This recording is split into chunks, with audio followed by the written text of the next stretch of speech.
사람들이 가지고 있는 어리석음이 하나 있습니다. 모든 사람들은 다 제한된 시간을 살아갑니다.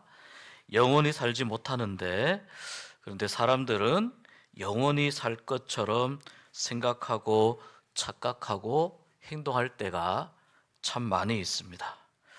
이 좋은 시절을 영원히 누릴 수 있으면 얼마나 좋을까, 그런 마음을 가지면서 애써서 사람들은 나는 유한한 존재이다, 나의 시간은 끝이 있고 제한돼 있다라고 하는 것을 애써서 외면하려고 하는 마음이 있습니다. 예를 들면 누가복음 12장에 나오는 어리석은 부자의 비유라고 하는 그 이야기가 있는데, 이 내용에 보면 어느 부자가 농사를 지었는데 농사가 너무 잘 됐습니다. 풍년이 들었습니다.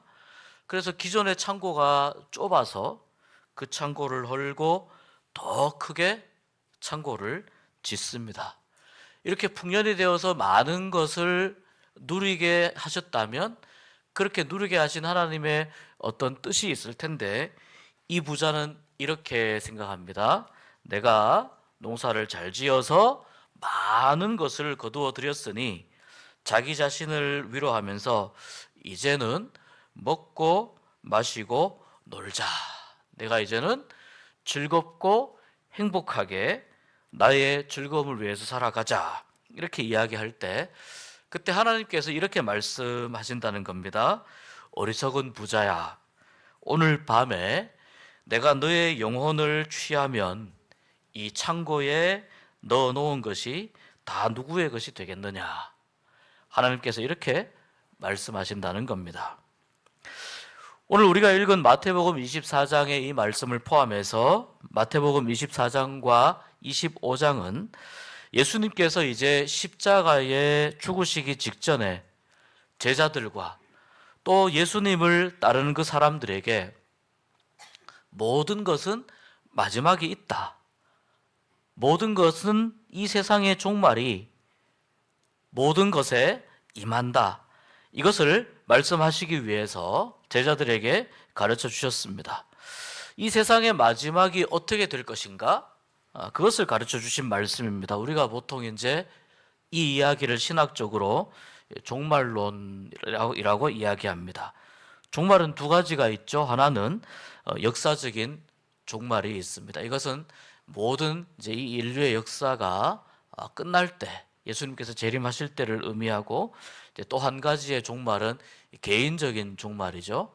개인적인 종말은 나 자신이 하나님 앞에 설 때, 우리 모두가 나 자신이 죽음을 맞이할 때, 그것을 이제 개인적인 종말이라고 이야기합니다. 예수님께서 하신 이 종말에 관한 말씀은요, 좀 묵시적인 성격을 띠고 있다, 이렇게 이야기할 수 있습니다. 그러니까 종말에 대해서 아주 사실 그대로 낱낱이 이야기하시는 것보다는 그 의미가 이렇게 숨겨져 있습니다. 그래서 이 의미를, 종말에 관한 말씀을 잘 이렇게 씹고 묵상해서 어떤 의미인지를 잘 되새기는 것이, 예수님의 말씀 가운데 있는 참 뜻이 무엇인지를 찾는 것이 이 말씀을 읽는 사람들에게 굉장히 중요합니다. 이런 성격의 그 성경에 나와 있는 그 글의 장르를 이제 묵시문학 이렇게 표현하기도 합니다. 이것이 마태복음 24장, 25장에도 있고요. 구약 성경에 보면 다니엘서 같은 책들, 또 에스겔서 같은 책에도 그런 내용이 있고, 또 신약에 오면은 가장 유명한 요한계시록, 이런 책들이 이제 종말에 관한 내용을 다루면서, 그러나 그 내용이 때로는 비유적으로 또 때로는 은유적으로 상징적으로 그 내용에 참된 의미가 이렇게 숨겨져 있는 그러한 글들을 묵시문학이라고 이야기합니다. 예수님은 이 종말에 관한 말씀을 하시면서 내가 이제 십자가에 달려 죽고 부활한 후에 내가 하늘나라에 올라가면, 내가 천국에 가면 나를 따르던 이 제자들, 나를 사랑하는 이 사람들만 남겨질 건데 이 사람들 어떻게 하나, 이런 예수님의 그 안타까운 마음이, 이 말씀을 하시는 그 말씀 가운데에 안타까운 마음과 사랑이 담겨 있습니다. 사람들이 여러 다양한 이야기들을 한다고 합니다. 종말의 때가 되면 여기저기에 난리도 나고 소문도 나고 전쟁이라든지 기근이라든지 꼭 반드시 그런 것이라고 보기에는 또 우리가 여러 가지 해석의 여지가 있습니다만, 이제 요즘 오늘날 이 세상을 이렇게 연구하고 살펴보는 학자들이 하는 이야기가 뭐냐면 이 세상이 상당히 불안정해지고 있다라는 겁니다. 이스라엘 전쟁이나 이 우크라이나 전쟁을 포함해서 지금 이 나라에 우리가 살고 있는 지구에 속한 여러 나라들이 서로를 견제하고 또 자기의 이익을 추구하면서 굉장히 불안한 시대가 되었다, 이렇게 이야기합니다. 여기저기 난리가 납니다. 여기저기 전쟁이라든지 그런 안 좋은 소문들이 납니다. 거기에 더해서 내가 그리스도다, 내가 예수이다, 이렇게 미혹하고 주장하는 거짓 그리스도들이 또 난립한다는 것입니다. 예수님은 말씀합니다. 그런 일이 있을 때, 그렇게 주장하는 사람들이 있을 때 그들의 말에 넘어가지 말라고 이야기합니다. 넘어가지 말라고. 나는 아무리 그런 말 들어도 안 넘어갈 것 같은데, 이렇게 생각하시는 분들이 있을 겁니다. 근데 여러분, 넘어갈 때가 많이 있습니다. 예를 들면은 하나님의 교회라고 하는 그런 이제 이단 집단이 있습니다. 예전에 안상홍 증인회라고 불렀습니다. 안상홍이라는 사람이 하나님이다, 그렇게 이야기한 것인데, 이 안상홍이 죽었습니다. 그 뒤에 지금 그 안상홍의 아내인 장길자라는 여인을 내세워서 안상홍은 아버지 하나님, 장길자는 어머니 하나님, 이렇게 해서 지금 굉장히 세를 확산하는 그런 하나님의 교회라고 하는 이 집단이 있습니다. 얼핏 보면은 우리가 그런 허무맹랑한 주장에 넘어갈 리가 없어, 이렇게 생각할 수 있는데, 그런데 이들이 사람들에게 접근하는 방식이 굉장히 세련되고 사람들의 마음을 가지고 오는데 아주 좋은 방법을, 효과적인 방법을 쓰기 때문에 그런 마음을 가지고 있다 하더라도 이렇게 넘어가게 됩니다.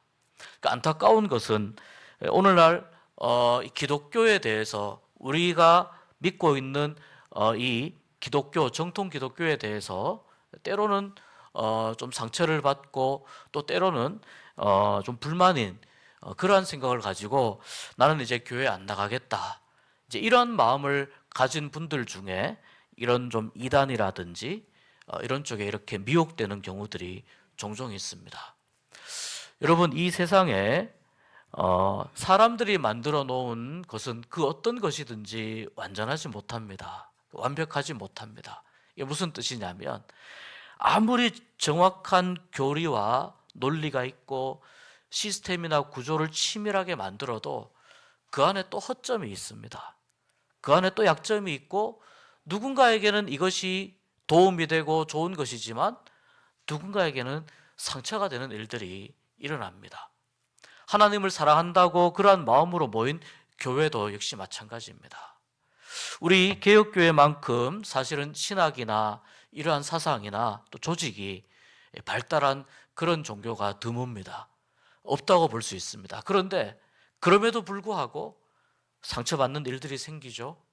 왜냐하면 그 안에 있는 사람들이 다 완전하지 않기 때문이에요. 사람들하고 부대끼면서 사니까 교회 안에서 어떨 때는 상처받는 일이 생기고 어떨 때는 실망하는 일도 생기고, 우리가 그런 마음이 있지 않습니까? 다 내 맘 같지 않거든요. 다 내 맘 같지 않고, 또 한 가지는 내 마음이 다 옳은 것도 아닙니다. 아마 인정하고 이해하실 겁니다. 그러니 신학이 완전하고 교리가 완벽하고 논리나 시스템이 완벽해도 문제는 그 안에 있는 모든 사람들 모두가 다 불완전한 존재이기 때문에 상처를 받거나 상처를 주는 일들이 일어난다는 겁니다. 제가 부탁드리고 싶은 것은 교회 안에서 그런 일이 생기더라도 꼭 하나님 안에서 해결하시기를 부탁드리고 싶습니다. 또 교회 안에서 그런 일이 생겨서 마음이 내가 너무 힘들고 어렵습니다. 그렇지만 그렇다 하더라도 그 마음을 가지고 교회 밖을 나가면 정말 미혹되기 쉽습니다. 그러니 나의 아픈 마음이 좀 오래 간다 하더라도 교회를 떠나지 마시고 교회 안에서 하나님께서 해결해 주실, 또 위로해 주실 그러한 시간을 기대하시면서 때로는 좀 참고, 때로는 또 인내하기도 하고, 또 때로는 나의 모습을 좀 객관적으로 돌아볼 수 있는 그런 시간도 교회 안에서 가지시기를 부탁드립니다. 우리가 오직 하나님만 의지하고 하나님만 더욱 믿어야 하는 이유가 있습니다. 오늘 말씀의 제목 때문인데요. 오직 하나님만 아시기 때문입니다. 오직 하나님만 아시기 때문입니다. 우리가 병원에 치료받으러 갈 때 누구를 믿습니까? 의사를 신뢰하죠. 왜 의사를 신뢰합니까? 치료하는 방법을 나는 모르지만 의사는 알고 있기 때문이죠. 물론 모든 병을 다 고치는 건 아닙니다만, 그러나 그럼에도 불구하고 나보다 훨씬 더 전문적인 지식을 가지고 공부한 사람이기에 우리가 그렇게 의지합니다. 예를 들어서 외국에 여행을 갔습니다. 말이 통하지 않습니다. 길을 잃을 수가 있습니다. 누구를 따라다녀야 됩니까? 가이드를 따라다녀야 되죠. 가이드를 따라다녀야 됩니다. 길을 아는 사람을 따라다녀야 됩니다.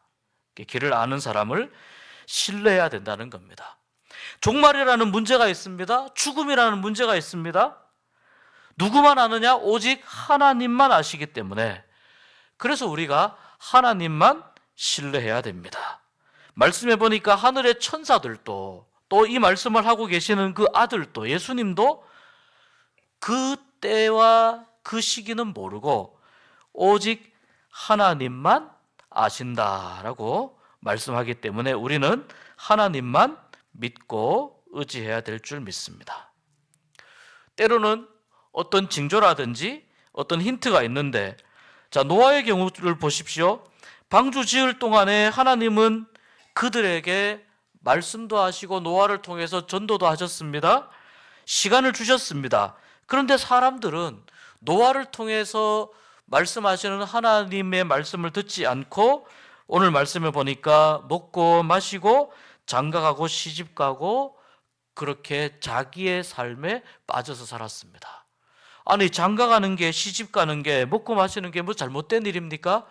잘못된 일은 아닙니다. 우리가 살면서 마땅히 해야 되는 일인데, 문제는 뭐냐면 임박한 종말에 대해서 노아가 이야기하는데 그 말을 듣지 않았다는 겁니다. 그러니까 어느 누구도 이 종말, 자기들이 이 홍수에 의해서, 홍수로 사람이 그렇게 죽었다는 이야기를 그때 당시에는 들어본 일이 없으니까 어느 누구도 이 마지막 시기에 내가 죽을 것을 아무도 예상하지 못합니다. 그런데 이제 방주의 문이 닫히고 나서 비가 내리니까 그 빛 속에 모든 사람들이 생명을 잃었습니다. 그리고 오직 노아만, 또한 노아와 그 가족만 살았습니다.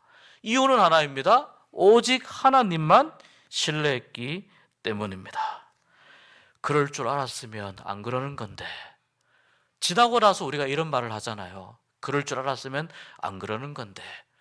근데 여러분, 그 말을 하면서 감사해야 될 게 뭐냐면은, 그럴 줄 알았으면 안 그러는데 라는 말을 내가 지금 할 수 있도록 내가 아직은 살아있다는 거예요.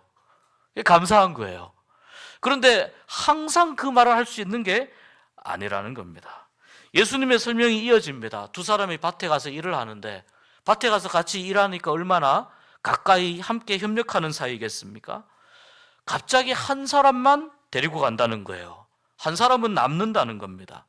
두 사람이 함께 맷돌을 갑니다. 얼마나 이 두 사람이 친밀한 사이겠습니까? 한 사람은 데려가고 한 사람은 버림을 받게 됩니다. 두 사람이 아주 친밀하고 가까운 사이입니다. 서로의 삶을 나누고 서로를 의지하고 일을 함께 합니다. 우리 여성분들 같은 경우에는 화장실을 같이 가는 사이라고 볼 수 있어요. 그것보다 더 친밀한 사이일 수도 있습니다.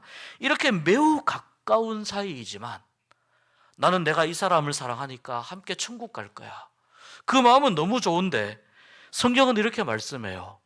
구원에 있어서는 그런 것이 옆에 사람과 얼마나 친하냐 하는 것이 아무 의미가 없다는 겁니다. 왜 그러냐면 오직 자기 자신의 믿음으로 구원받기 때문에 이 세상에 종말이 임할 때에는 이런 일들이, 사랑하는 사람이 그 사람이 바른 믿음을 갖고 있지 못하면 그 사람이 함께 천국에 가지 못하는 일들이 수없이 많이 일어날 것이라고 말씀합니다.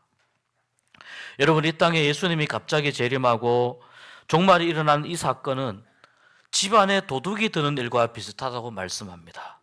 여러분, 이 세상의 어느 도둑이 내가 밤중에 새벽에 몇 시 몇 분에 갈 테니 잘 준비하고 집안에 있는 금은보화 다 꺼내서 상 앞에 쌓아놓고 내가 가면 바로 가지고 갈 수 있게 해주시오, 이렇게 예고하고 오는 도둑이 어디 있습니까?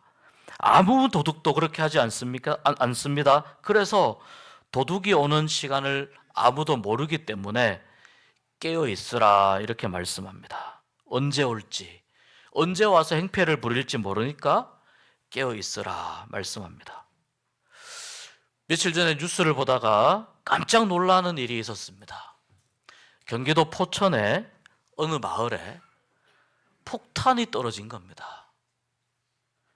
8발이나 떨어졌답니다. 그 CCTV 장면에 찍힌 걸 이렇게 뉴스를 통해서 보니까 폭탄이 떨어지는데 순식간에 전쟁이 난 것처럼 그 마을이 초토화되었습니다. 그런데 이 마을을 제가 이렇게 보니까 제가 잘 아는 마을입니다. 제가 그 마을에 신방도 가고 그 주변에 또 제가 사역하던 그 교구의 식구들이 있어서 자주 지나다녔던 마을이고 그 길입니다. 자주 다녔던 곳이라서 이 폭탄이 떨어졌다는 소식을 들으니 더 마음이 아팠습니다.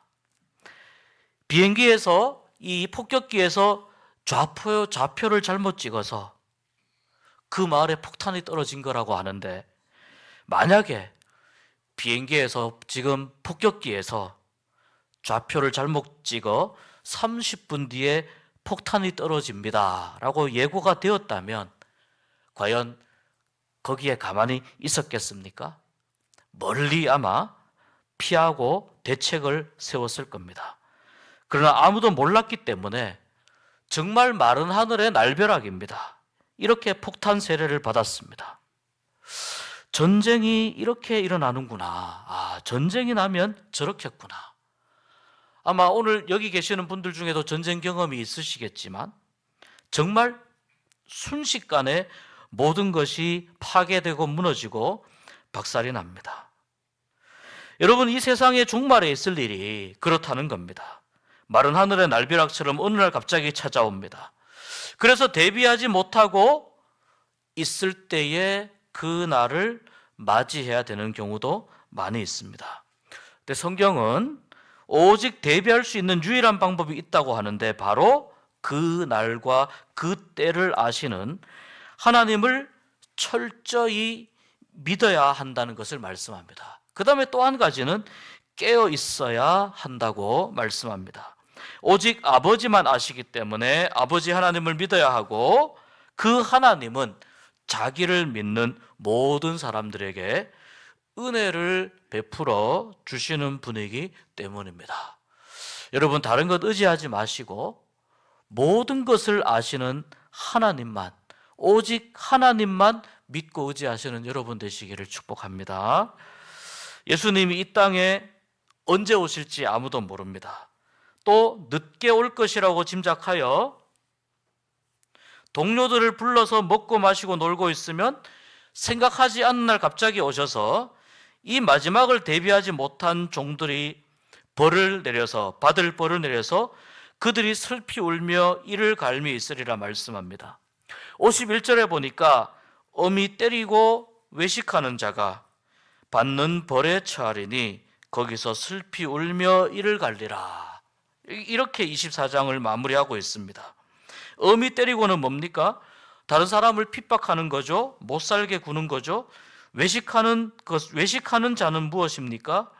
믿음과 신앙이 그럴듯한 것처럼 포장하고 위장하고 살아가는 삶을 의미합니다.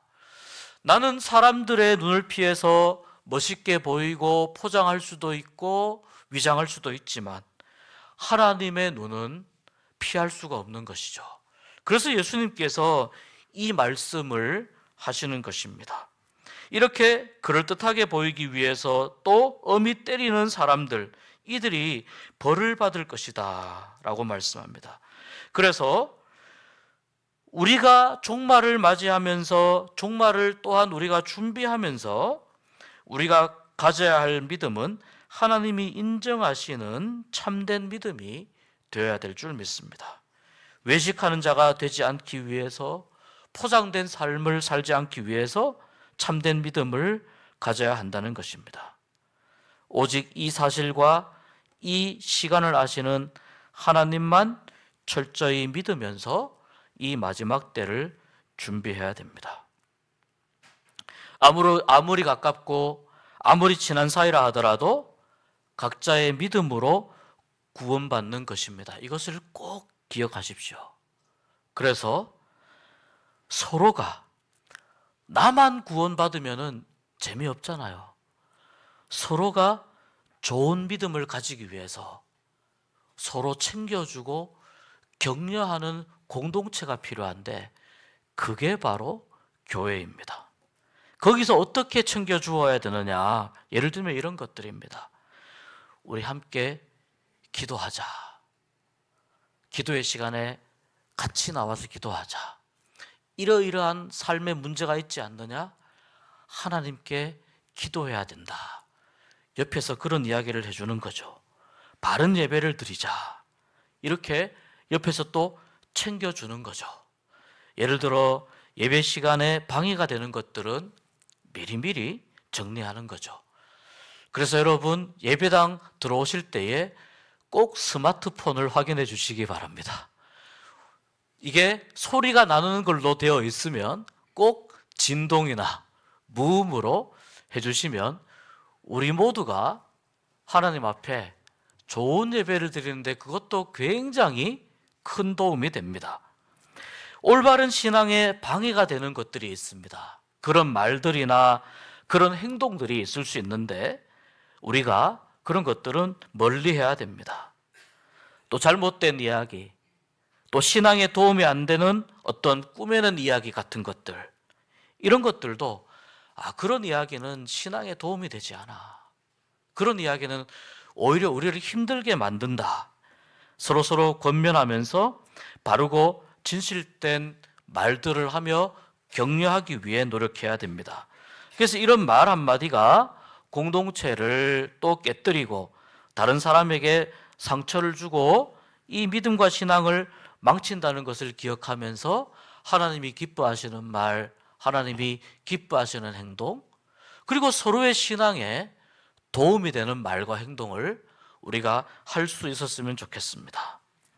그 다음에 또 우리가 깨어 있어야 됩니다. 깨어 있는 신앙은 항상 예수님을 내가 올바로 믿고 있는지, 지금 내가 예수님을 바로 믿고 있는지 나 자신을 계속 점검하는 것입니다. 신앙의 정도를 걸으라, 그런 뜻입니다. 언제 주님이 오셔도 반갑게 맞이할 수 있도록 또 지금 이 순간 우리가 주님 앞에 거짓 없고 진실한 믿음으로 예배하는 것, 그것을 의미합니다. 나는 항상 하나님 앞에 있다. 코람데오죠. 하나님이 항상 나를 지켜보신다. 나의 신앙과 나의 말과 나의 행동을 지켜보신다. 이것을 기억하면서 이 코람데오의 마음으로 살아가는 삶을 의미합니다. 그래서 꾸며내고 또 포장하는 그런 삶이 아니고 매 순간을 거짓없이 정직하게 살기 위해서 몸부림치는 그러한 믿음을 의미합니다. 그리고 옆에 있는 분들에게도 우리 이렇게 깨어있는 신앙으로 살아가자, 하나님이 인정하시는 정도를 걷는 그러한 믿음으로, 그러한 신앙으로 살아가자고 서로 권면하면서 좋은 공동체를 만들어가는 그러한 믿음을 의미합니다. 이 세상의 마지막은 우리가 거절하고 부인해도 이 세상의 마지막은 반드시 옵니다. 여러분, 우리는 그때를 준비해야 됩니다. 마지막이 되었을 때, 종말이 왔을 때 생각해 보십시오. 누가 내게 정말 고맙다고 말할 것인가 생각해 보십시오. 그냥 내버려 둔 사람이 아니라 우리 함께 종말을 준비하는 믿음으로 살아가자, 올바른 믿음을 가지고 살아가자, 이렇게 바른 믿음을 가지는데 도움을 주고 권면해 준 그 사람 아니겠습니까? 그래서 여러분, 신앙생활은 혼자 하는 게 아니라 같이 하는 것입니다. 같이 함께 하는 것입니다. 아무리 사랑하는 사람이어도 그의 믿음이 하나님이 인정하시는 믿음이 아니면 하나님 나라에 들어가지 못할 수 있기에 우리 나중에 천국에서 참 고맙다고 이야기해 줄 수 있는 그런 삶을 살아낼 수 있었으면 좋겠습니다. 천국에 가면 놀랄 만한 일이 3가지가 있다고 합니다. 그 사람은 꼭 천국에 왔어야 되는데 그 사람이 안 보여서 놀랍고, 어떤 사람은 내가 보기에 저 사람은 천국에 올 수 없는 사람인데 그 사람이 천국에 와 있어서 2번째 놀랍고, 3번째는 내가 천국에 와 있어서 놀랍다는 거예요. 여러분, 우리 다 하나님 나라를 향해서 가는 사람들인데 함께 천국 가야 되지 않겠습니까? 함께 하나님 나라에 가서 하나님 주신 영원한 생명을 누리면서 하나님을 찬양하면서 살아야 되지 않겠습니까? 그때 내가 올바른 믿음을 가지도록 옆에서 도와주고 권면해주고 또 바른 말 해주고, 그렇게 나를 권면해주고 나를 챙겨주어서 참 고마웠다고, 그때 내가 믿음이 빗나갈 것 같았는데 바른 믿음을 가질 수 있도록, 나에게 바른 신앙을 가질 수 있도록 도움을 주어서 그때 참 고마웠다고, 천국에서 그런 말을 들을 수 있는 우리가 될 수 있기를 소망해 봅니다. 그래서 종말을 함께 준비하는 좋은 공동체가 되는 우리 모두가 되었으면 좋겠습니다.